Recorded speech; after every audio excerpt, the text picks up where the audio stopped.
American president Donald Trump നിയമവിരുദ്ധമായി ഈടാക്കിയതെന്ന് supreme കോടതി വിധിച്ച അധിക തീരുവ തിരിച്ചു നൽകും. അനധികൃത തീരുവ തിരിച്ചു നൽകുന്നതിനുള്ള പ്രത്യേക വെബ് പോർട്ടൽ ഇന്ന് നിലവിൽ വന്നിട്ടുണ്ട്. അമേരിക്കൻ ചരിത്രത്തിലെ ഏറ്റവും വലിയ റീഫണ്ട് നടപടികളിലൊന്നായാണ് ഇത് കണക്കാക്കപ്പെടുന്നത്. 1000 ബില്യൺ US തിരികെ നൽകേണ്ടി വരുമെന്നാണ് കണക്കുകൾ പറയുന്നത്. ഇറക്കുമതി സ്ഥാപനങ്ങൾക്കും ബ്രോക്കർമാർക്കും വെബ് പോർട്ടലിലൂടെ റീഫണ്ടിന് അപേക്ഷിക്കാം. US customs and border protection വിഭാഗം ഇത് പരിശോധിച്ച് അനുമതി നൽകിയാൽ അമിതമായി ഈടാക്കിയ പണം 60 മുതൽ 90 ദിവസത്തിനുള്ളിൽ തിരികെ അക്കൗണ്ടിലെത്തും. കമ്പനികൾ അവരുടെ ഷിപ്മെന്റുകളും അടച്ച നികുതികളും സംബന്ധിച്ച് മുഴുവൻ വിവരങ്ങളും നൽകേണ്ടതുണ്ട്. 3 ലക്ഷത്തിലേറെ ഇറക്കുമതിക്കാർ $166 ബില്യണിലേറെ നികുതിയായി നൽകിയിട്ടുണ്ടെന്നാണ് കസ്റ്റംസ് ആൻഡ് ബോർഡർ പ്രൊട്ടക്ഷൻ കോടതിയെ അറിയിച്ചിരിക്കുന്നത്. ഇന്ത്യയടക്കം വിവിധ രാജ്യങ്ങൾക്ക് ട്രംപ് കനത്ത ഇറക്കുമതി തീരുവ ഏർപ്പെടുത്തിയിരുന്നു. ഇതിനെതിരായ ഹർജിയെ തുടർന്നാണ് ഈ വർഷം ഫെബ്രുവരിയിൽ സുപ്രീം കോടതി ട്രംപിന്റെ തീരുമാനം റദ്ദാക്കിയത്. ദേശീയ അടിയന്തരാവസ്ഥയുമായി ബന്ധപ്പെട്ട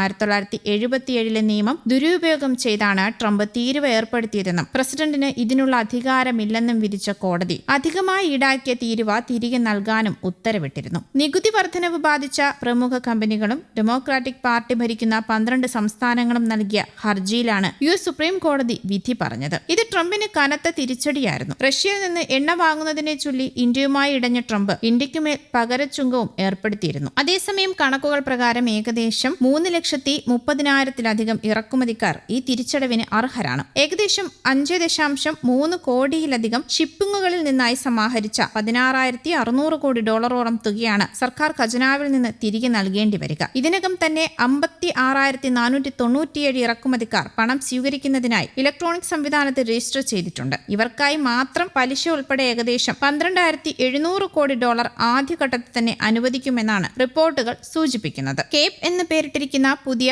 കൺസോളിഡേറ്റഡ് അഡ്മിനിസ്ട്രേഷൻ ആൻഡ് പ്രോസസിംഗ് സംവിധാനത്തിലൂടെയാണ് അപേക്ഷകൾ കൈകാര്യം ചെയ്യുന്നത്. വ്യാപാരികൾക്കും അവരുടെ കസ്റ്റംസ് ബ്രോക്കർമാർക്കും CBPയുടെ ഔദ്യോഗിക പോർട്ടലിൽ അക്കൗണ്ട് സൃഷ്ടിച്ച് ബാങ്ക് വിവരങ്ങൾ നൽകി പണം കൈപ്പറ്റാവുന്നതാണ്. പുതിയ തീരുവകൾക്കാണ് മുൻഗണന നൽകുന്നത്. അംഗീകരിക്കപ്പെട്ട അപേക്ഷകൾ 60 മുതൽ 90 ദിവസത്തിനുള്ളിൽ പണം നൽകാനാണ് സർക്കാർ ലക്ഷ്യമിടുന്നതെങ്കിലും നടപടിക്രമങ്ങളിലെ സങ്കീർണത കാരണം ഇതിൽ മാറ്റം വന്നേക്കാം. അപേക്ഷകൾ സമർപ്പിക്കുമ്പോൾ അതീവ ജാഗ്രത പാലിക്കണമെന്ന് വിദഗ്ധർ വ്യാപാരികൾക്ക് മുന്നറിയിപ്പ് നൽകുന്നുമുണ്ട്. ആയിരക്കണക്കിന് എൻട്രികൾ ഒരു ഫയലിൽ ഉണ്ടാകാൻ സാധ്യതയുള്ളതിനാൽ അതിൽ ഒരെണ്ണത്തിൽ തെറ്റായ വിവരം നൽകിയാൽ പോലും മുഴുവൻ അപേക്ഷയും നിരസിക്കപ്പെട്ടേക്കാം. ഡോക്യുമെന്റ് നമ്പറുകൾ കൃത്യമായി രേഖപ്പെടുത്തുന്നതിലും ഡാറ്റ ഫോർമാറ്റിംഗിലും ശ്രദ്ധ വേണമെന്ന് ഐസ് മില്ലറിലെ പാർട്ണർ മേഗൻ സുപ്പിനോ ഓർമ്മിപ്പിച്ചു. CBP വെബ്സൈറ്റിൽ നൽകിയിട്ടുള്ള മാർഗനിർദ്ദേശങ്ങൾ പാലിച്ചാൽ തടസ്സങ്ങൾ ഒഴിവാക്കാമെന്ന് അധികൃതർ അറിയിച്ചു. പുതിയ ഓൺലൈൻ സംവിധാനം പ്രവർത്തനം ആരംഭിക്കുമ്പോൾ വലിയ തോതിലുള്ള തിരക്ക് അനുഭവപ്പെടാൻ സാധ്യതയുള്ളതിനാൽ സാങ്കേതിക തടസ്സങ്ങളും ഉണ്ടായേക്കാം. പണം കൃത്യമായി ലഭിക്കുന്നുണ്ടെന്ന് ഉറപ്പാക്കാൻ വ്യാപാരികൾ ഒരു ട്രാക്കിംഗ് സംവിധാനം ഏർപ്പെടുത്തുന്നത് നന്നായിരിക്കുമെന്നാണ് കൺസൾട്ടിംഗ് സ്ഥാപനങ്ങൾ പറയുന്നത്. ട്രംപ് ചുമത്തിയ അധിക തീരുവ കയറ്റുമതി കമ്പനികളാണ് അടച്ചത്. ചിലർ ഇത് സ്വയം വഹിച്ചു. മറ്റു ചിലർ ഉൽപ്പന്നങ്ങളുടെ വില കൂട്ടി ഉപഭോക്താക്കളിലേക്കും ഇത് നീട്ടി.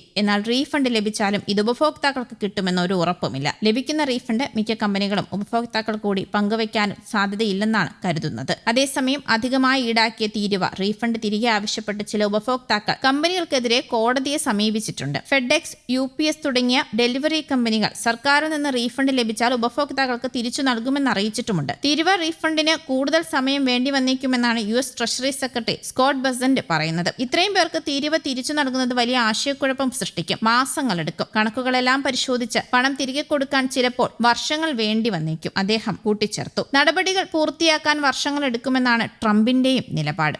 News desk Kerala Kaumudi.